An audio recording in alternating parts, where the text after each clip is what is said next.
Bienvenidas y bienvenidos a Sanamente, el espacio donde hablar de salud mental es una prioridad y nunca un lujo.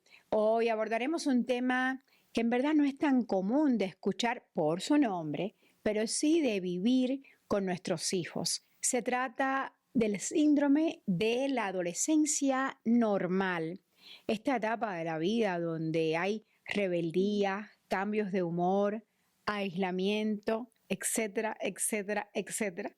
Una etapa por la que todos atravesamos. Y bueno, la pregunta aquí es, ¿hasta qué punto la adolescencia, o más bien estas manifestaciones de la adolescencia, son parte del crecimiento y cuándo nosotros como mamás y papás debemos prestar mayor atención? Vamos a conocer de este tema, de esta etapa crucial del desarrollo, con una especialista en el área de la salud mental, una joven talentosa que es Abril Montaudón. Bueno, hace mucho tiempo que Abril pasó por la adolescencia, obviamente, pero conoce muy bien el tema porque trabaja justamente con adolescentes. Ella es una excelente psicoterapeuta, es psicoanalista y es psicodramatista. Hay pocas personas con esta especialidad, así que vamos a tomar nota de todo lo que nos diga la doctora Abril. ¿Cómo estás? Muy bien, muchas gracias por la invitación. ¿De qué se trata esto del síndrome de la adolescencia normal? ¿Por qué decimos normal? Precisamente porque se trata de algo que le pasa de manera normal a todos los adolescentes. O sea, todos sí o sí pasamos por ahí. Todos los que pasan con normalidad por la adolescencia pasan por este síndrome, que valga la palabra, que puede sonar alarmante, en realidad. No es una enfermedad, es un síndrome. No se trata de una enfermedad, a pesar de que se trata de un síndrome. Un síndrome es ciertos signos y síntomas. Signos es algo que podemos observar los demás en la persona. Que se manifiestan, que se ¿no? manifiesta. Y síntomas es algo que sienten los adolescentes, que siente la persona. Y entonces eso en conjunto pues se hace un síndrome. Entonces, por eso se le llama síndrome normal o del adolescente normal. Es únicamente por eso, no se trata de ningún tipo de patología. Muchas personas se refieren a los adolescentes con algunos términos que, te voy a decir así, tal cual, son bastante despectivos.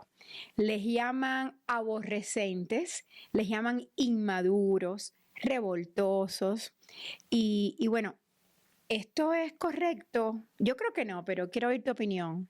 Obviamente, parte de la situación con los adolescentes es que están en una etapa en la que están probando los límites, en la que están separándose de la familia, en la que están probando las autoridades. Entonces puede causar mucha incomodidad y puede causar ciertas tensiones, pero definitivamente no es lo correcto, ¿no? Hay que, como autoridades, hay que aprender a tener mucha tolerancia con ellos y mostrarles empatía.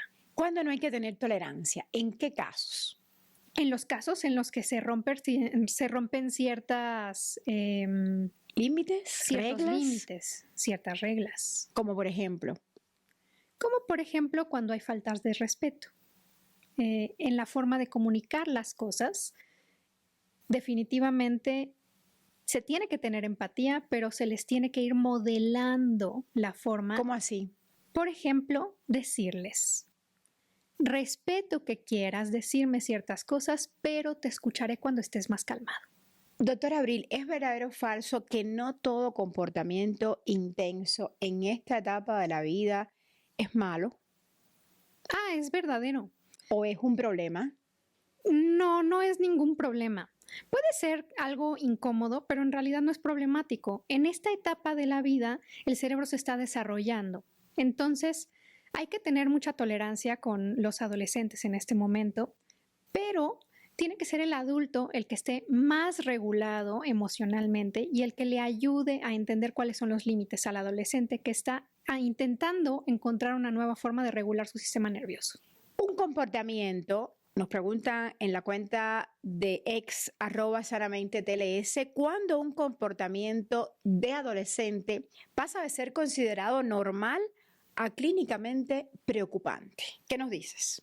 Bueno, un comportamiento empieza a ser preocupante en el momento en el que el aislamiento es prolongado. Es normal que el adolescente se aísle. Es uno de los comportamientos más normales, pero tiene que ser por periodos y hay otros momentos en los que es normal que los adolescentes quieran estar con los amigos, ya no estén prefiriendo estar con los papás. ¿A partir de qué edad eso ocurre? Digo, para estar yo muy preparada. Depende también de qué tan extrovertido o introvertido haya sido en la pubertad, ¿no? Pasan primero por esta etapa de pubertad y después ya adolescencia flagrante y ya después... ¿A los 9 empieza la pubertad? Más o menos, Más sí, o menos. efectivamente, cuando empiezan la etapa de la primaria y que empiezan con todo esto de estar con los amigos, ya empiezan a intentar comportarse en sociedad. Entonces empiezan todos estos cambios que tienen que ver con el desarrollo del cuerpo. Y bueno, esta es la etapa en la que empiezan a enfocarse más en aprender cuál es el comportamiento que van a tener en sociedad.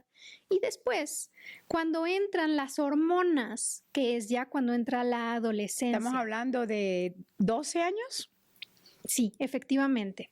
Que bueno, ahora las hormonas a veces, sobre todo en las niñas, empiezan a entrar un poquito más jóvenes. Un poquito antes, ¿no? Pero bueno, va a depender de la población. Sí, hay niñas que están viviendo a los 10 años, ¿no? La preadolescencia, incluso antes, ¿puede ser? Sí. Esto trae muchos cambios y obviamente esa es la forma en la que vamos a identificar que también tiene que ver con cambios cerebrales y con cambios en la forma de regular sus emociones. ¿Qué cambios empiezan primero, los del cuerpo o los cerebrales? Van acompañados unos de otros. Por lo tanto, la forma en la que van a regular sus emociones va a ir cambiando. Y eso implica también que no solamente es el aislamiento por periodos, también es darle más importancia a la validez que le den sus amistades, también va a ser el cambio de opiniones muy repentino. Ya no les van a importar tanto la opinión de la familia, sino que van a querer ir cambiando todos los grupos de amigos, que si quieren cambiar en hoy quiero ser doctora, mañana quiero ser bailarina de ballet, hoy quería ser programador, mañana quiero ser conductor de Fórmula 1 profesional, ¿no? Entonces, es un momento en el que quieren ir cambiando de carrera y no está mal que prueben. Lo importante en los padres es que los vayan guiando. Por ejemplo, con una frase podría ser... Regálanos otra. Exactamente. Está muy bien que quieras ir probando. Yo te voy a ir guiando sobre las consecuencias de esto. Pero probando te refieres a las profesiones posibles. Exactamente. También con los grupos de amigos, porque podemos ir viendo, sobre todo he visto a los padres en la clínica muy preocupados sobre cómo se van acompañando de amigos que son más fiesteros o de repente los padres moralizan mucho a los hijos y es que se está juntando con amigos que están tatuados, ¿no? O con amigos que se duermen tarde o con amigos que hacen menos tarea. Y la cosa es permitirles. Hay que permitirlo. Hay que permitirles para ver hasta cómo cierto funciona punto, todo. pero que vayan entendiendo cuáles son las consecuencias. Ahora, si tienes un hijo adolescente que no quiere hablar del tema, ¿cómo haces para que sí te escuche y puedas guiarlo? La cosa es que en esta etapa no es tanto sobre que él te escuche, sino que se sienta escuchado.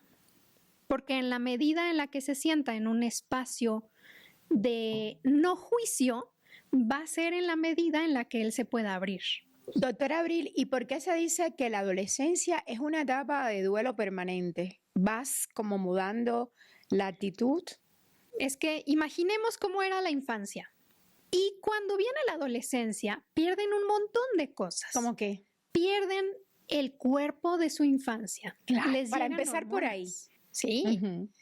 Y les llegan hormonas que les cambian en muy poquito tiempo el cuerpo. Y les empiezan a pasar cosas que sí les salen ciertas cosas en ciertos lados, que sí les sale olor, que sí tienen que cambiar sus hábitos repentinamente. Después les cambia la mente, porque ya no les gustan las mismas cosas y se empiezan a confundir. Ya no me gustan los juguetes, ya me gustan otras cosas, ya no me gusta la misma ropa, ya no me queda la misma ropa, ya no me gustan los amigos que me gustaban antes. Ni los colores, todo cambia, ¿no? Todo cambia. Mi cerebro cambió, ya no comprendo las cosas como las comprendía antes. Antes de pasar a la adultez, pasa esta etapa en la que los adolescentes se ponen torpes. Mi cuerpo ya no funciona como funcionaba antes. Yo era un niño que era muy sagaz, muy ágil, podía hacer ciertas cosas, dar marometas, y ahora ya no. Te tropiezas, te caes, ¿sí? Sí. Y además pasa otro duelo. Socialmente, la gente ya no espera lo mismo de ti. Los niños tienen derecho a hacer ciertas cosas. Los adolescentes ya no tanto. Se espera que seas cool. Se espera que seas en onda. De los niños se puede esperar que hagan tonterías. De los adolescentes, no tanto. Se espera que estés a la moda. Entonces, entre los mismos amigos. Exactamente. Empiezan a haber ciertas angustias que implica pasar por un duelo.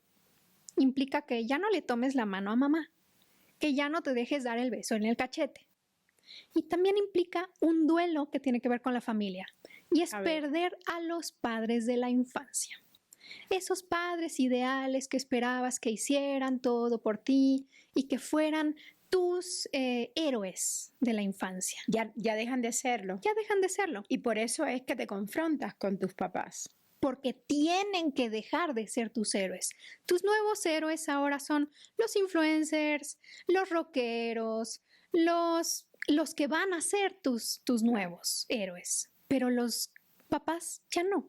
Así que en esta etapa también hay que aprender a lidiar con los duelos.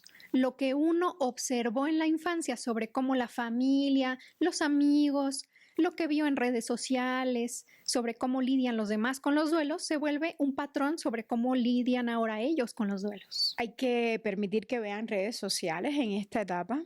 Digo, porque sabemos que tiene un alto impacto lo que ven en las redes sociales en esta etapa principalmente, ¿no? Va a ser inevitable que vean redes sociales, pero definitivamente es una buena idea que estén al pendiente. Y como ya lo dijimos antes, tiene que haber un espacio abierto para que se sientan en confianza para compartir al menos un poco. Tal vez va a haber un poco de secretismo sobre todo lo que ven en redes sociales, pero al menos un poco estar pendientes.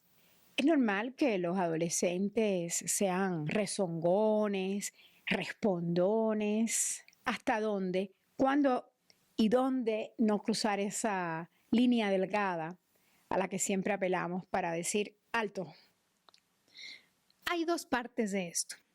La parte normal de intentar medir hasta dónde está la autoridad, que es parte normal de la adolescencia, y la otra parte que es la cerebral, que la parte frontal de nuestro cerebro se está desarrollando en la adolescencia y es difícil para los adolescentes poder regularse. Entonces ahí es en donde entra la autoridad, que no le puedes exigir a un adolescente que regule cerebralmente algo que simplemente su cerebro no da para eso en ese momento porque se está renovando el cerebro. Entonces lo que hay que hacer es decirle, mira, entiendo que en este momento no estás pudiendo regularte.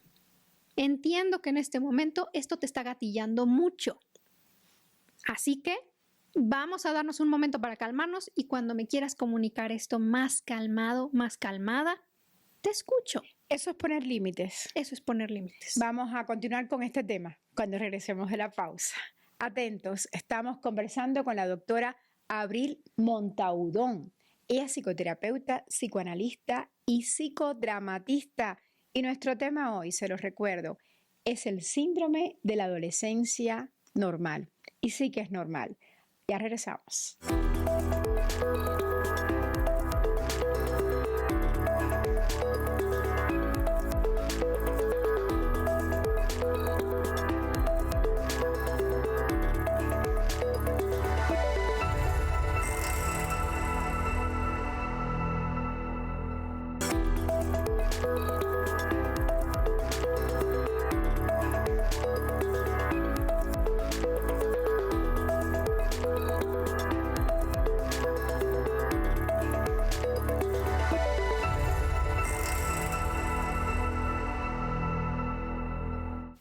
Estamos de vuelta en Sanamente con la doctora Abril Montaudón, quien es psicoterapeuta, psicoanalista y psicodramatista. Es doctora en educación. Y bueno, nos interesa mucho el tema de poner límites. Doctora Abril, ¿cuándo una autoridad, ya sea la maestra, el papá, la mamá, la abuela, el tío, qué sé yo, le dice a un adolescente no? ¿Cuándo es el momento preciso? Cuando detectamos de manera sensible que el adolescente no está entendiendo que hay un límite de autoridad en donde se puede hacer daño a sí mismo, en donde ya está probando y calando la autoridad solamente por romperla.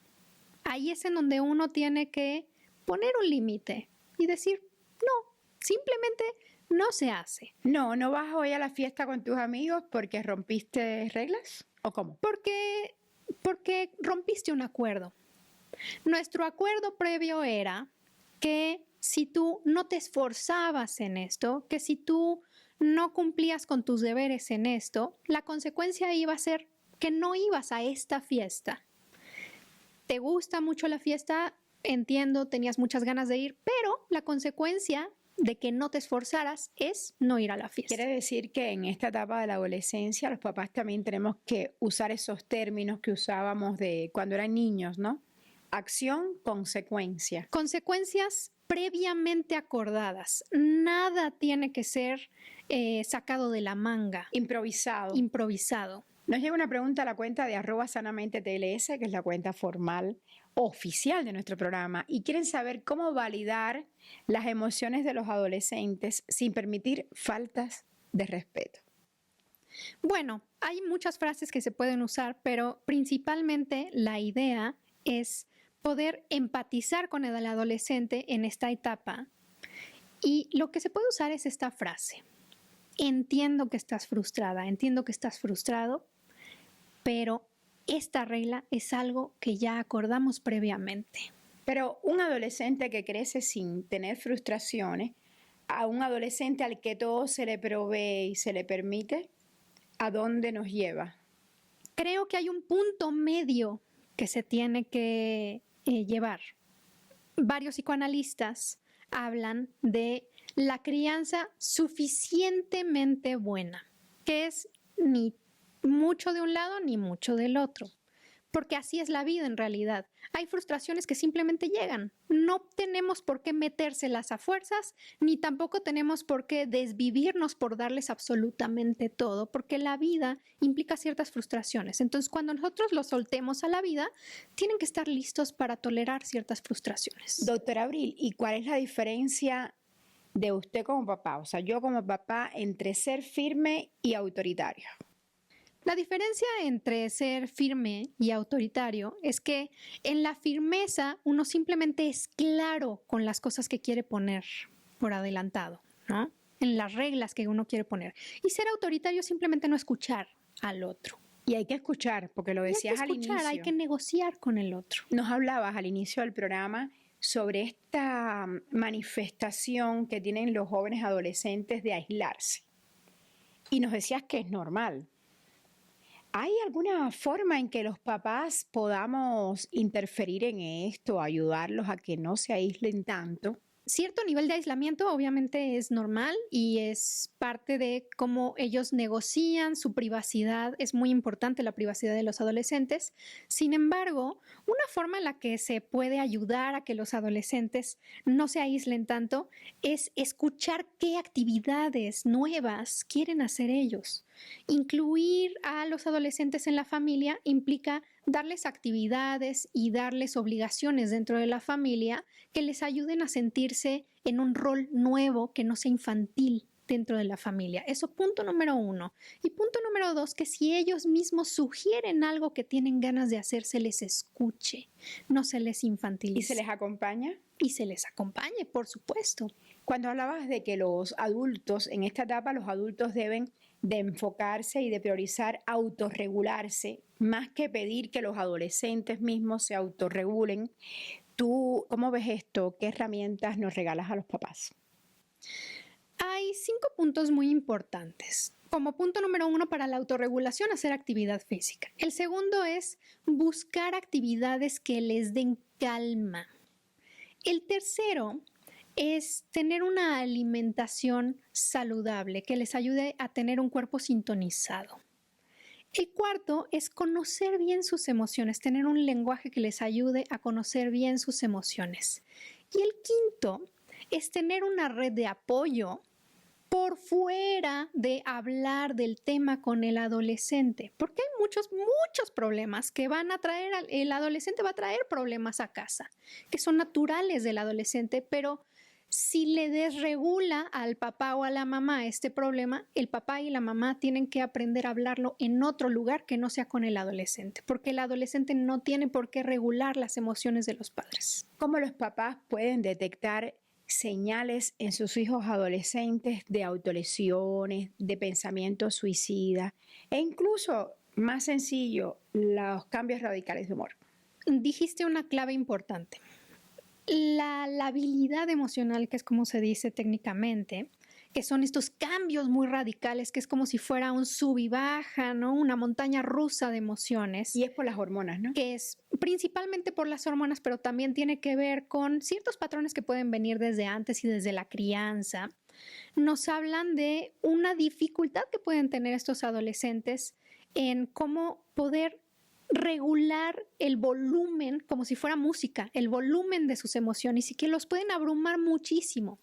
Y algo que puede ayudar a los papás a detectar si están en riesgo sus adolescentes es saber cuáles son los mecanismos o las formas de defenderse de esos volúmenes tan altos que tienen las emociones en sus hijos. Y entonces ahí es en donde podemos detectar si están teniendo conductas de riesgo. ¿Qué hacer si ya los papás se dieron cuenta que sus hijos están teniendo conductas de riesgo? Punto número 1, ayudarles a tener mejores formas de regular sus emociones, como las que ya les dije para los adultos, que son esos 5 puntos. Ahora intentarlo con actividades para los adolescentes, que implica mejorar sus redes de apoyo, o sea, ayudarlos a tener estos amigos fuera, tener actividad física que les ayude a que su cuerpo tenga una forma de sacar las emociones, que no sea en autolesiones, que no sean formas de que se quede todo dentro, tener mejor alimentación y mejor sueño, tener maneras en las que cambien su pensamiento, que cambien su forma de sentirse y saquen sus emociones. Y obviamente para eso tienen que identificar sus emociones. Algunos adultos se autonombran los mejores amigos de sus hijos. En esta etapa, cuando los hijos atraviesan la adolescencia o en general, ¿esto es acertado? Es muy riesgoso. No es que no sea acertado, pero es que es muy riesgoso. ¿Por qué? Porque en la medida en la que los padres se esfuerzan demasiado por ser sus amigos, se les olvida que son autoridades. Y los padres a veces tienen que ser desagradables para los hijos, porque hay ciertas reglas que hay que poner que no son de amigos. Entonces, cuando uno ya no es amigo, uno se convierte en el padre que pone una regla que a veces es muy desagradable. ¿Es posible crear en el hogar un espacio seguro donde los hijos adolescentes puedan celebrar conversaciones honestas, tranquilas con sus papás? El espacio seguro no solamente es algo posible, sino algo necesario de crear para los adolescentes, pero no solamente recordemos que es necesario, sino que a veces es importante acompañarse de un profesional y para eso están los espacios terapéuticos, porque los papás no nacen sabiendo ser padres. ¿Qué le dice, doctora Abril, a los papás y las mamás que en determinada etapa o subetapa de la adolescencia de sus hijos sienten que los están perdiendo? Ustedes no están perdiendo a sus hijos están pasando por una metamorfosis y va a ser determinante que ustedes se pongan en el papel de acompañarles y entenderles con todas las herramientas que tengan a su disposición. Gracias, doctora Abril, por estar hoy con nosotros. De muchísima utilidad todo lo que nos ha dicho. Yo misma he aprendido lo necesario y siempre falta más para poder entender y comprender a nuestros hijos. Yo en lo personal sé que no es tarea fácil, pero también sé que se puede lograr. Hay que saber acompañar a los adolescentes, nos ha dicho la doctora Abril, y saber hacerlo con empatía, muy importante, con tolerancia, con límites saludables y sobre todo con comunicación abierta. Y eso también lo buscamos aquí en nuestro programa de salud Sanamente. Soy Aisa García y los espero aquí la próxima semana, esperando que su jornada siga siendo maravillosa.